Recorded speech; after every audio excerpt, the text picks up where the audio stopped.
वंदे मातरम दोस्तों, वाक्षी के समृद्ध भारत विजन के अंतर्गत मैं वरुण कुमार आपका हार्दिक अभिनंदन करता हूं। देश में रोजगार को बढ़ाने के अलग अलग विकल्प के बारे में आजकल वाक्षी सोच रही है। ऑलरेडी 2-3 वीडियोस हम बना चुके हैं। जितने लोग सोच रहे हैं कि हमें एक नया रोजगार उत्पन्न करना है, हमें नया बिजनेस करना है, या छोटे से लेके बड़े बिजनेसेस के बारे में अगर हम सोच रहे हैं, तो आज की ये वीडियो हम सबके लिए लाभदायक होने वाली है।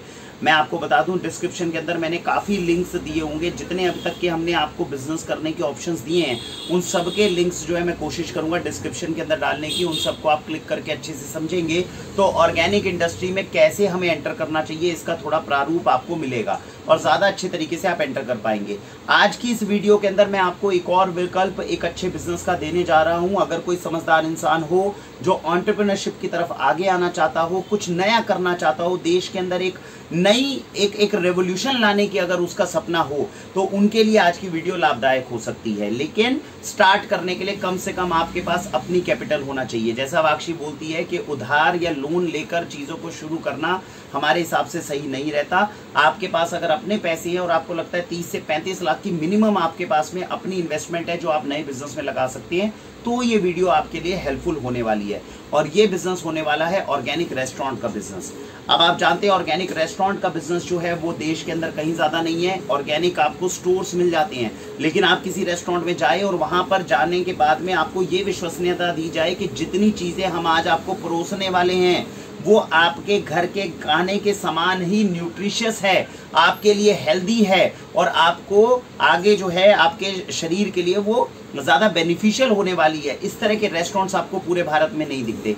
रेस्टोरेंट्स को केवल और केवल प्रमोट किया जाता है अपनी एम्बियंस के लिए, टेस्टी खाने के लिए, लेकिन वो खाना हेल्दी भी होगा। इस कॉन्सेप्ट को अभी तक भारत में नहीं लेकर आया गया है। और इस कॉन्सेप्ट को अगर लाने के लिए कोई भी एंटरप्रेन्योर है जिनको लगता है कि नहीं ये कॉन्सेप्ट भारत में चलना चाहिए, तो आज वाक्षी अपने ब्रांड नेम के अंतर्गत ऑर्गेनिक रेस्टोरेंट खोलने के बारे में सोच रही है। अगर आपको लगता है कि हमारे पास कम से कम, हमारा एक अंदाजा है क्योंकि हमें रेस्टोरेंट बिजनेस की नॉलेज नहीं है, लेकिन ऑर्गेनिक्स की हमें पूरी नॉलेज है। और आज ईश्वर की दया से ऑर्गेनिक्स के अंदर वाक्षी के पास में इतनी पकड़ है कि कल को ऑर्गेनिक रेस्टोरेंट अगर खुलता है तो सब्जी से लेके दूध से लेकर सारी किचन में यूज होने वाली ग्रोसरीज तक को हम ऑर्गेनिक प्रोवाइड कर सकते हैं। ऑर्गेनिक में इतनी बड़ी रेंज प्रोवाइड करना भी अपने आप में बहुत मुश्किल काम है, इसलिए ऑर्गेनिक रेस्टोरेंट्स कभी भारत में खुलने की सोची नहीं गई। तो ऑर्गेनिक स्टोर के अंदर पूरी उपलब्धि पाने के बाद आज 1100 से ज्यादा ऑर्गेनिक प्रोडक्ट्स और अलग अलग असीमित सेक्टर्स के अंदर एंटर करने के बाद में वाक्षी को ये महसूस होता है कि अब हमें ऑर्गेनिक रेस्टोरेंट्स की नींव भी डालनी चाहिए। तो अगर इस वीडियो को कोई भी ऐसे एंटरप्रेन्योर या बिजनेसमैन देख रहे हो जिनको लगता है कि नहीं, रेस्टोरेंट्स के अंदर जब लोग अपने घरों से बाहर निकलें, अच्छा खाना खाएं, हेल्दी खाना खाएं, गंदा खाना ना खाने की सोचें, अगर ऐसी हम सोच लोगों के अंदर डेवलप करना चाहें और ऑर्गेनिक रेस्टोरेंट खोलना चाहें, तो कम से कम दिल्ली एनसीआर का पहला 100% ऑर्गेनिक रेस्टोरेंट जो है वो खोला जा सकता है। आज ही अपॉर्चुनिटी है। जैसा कि मैंने बताया कि इस बिजनेस के लिए जो पहला प्रोटोकॉल, जो पहला क्राइटेरिया वो ये है कि कम से कम 30 से 35 लाख की हमारे पास में अपना खुद का पैसा होना चाहिए। और उसके साथ में अगर आपकी रिक्वायरमेंट पूरी होती है तो आप वाक्षी से संपर्क कर सकते हैं। ब्रांड नेम वाक्षी का यूज होगा तो तेजी से रेस्टोरेंट के बढ़ने के चांसेस हैं।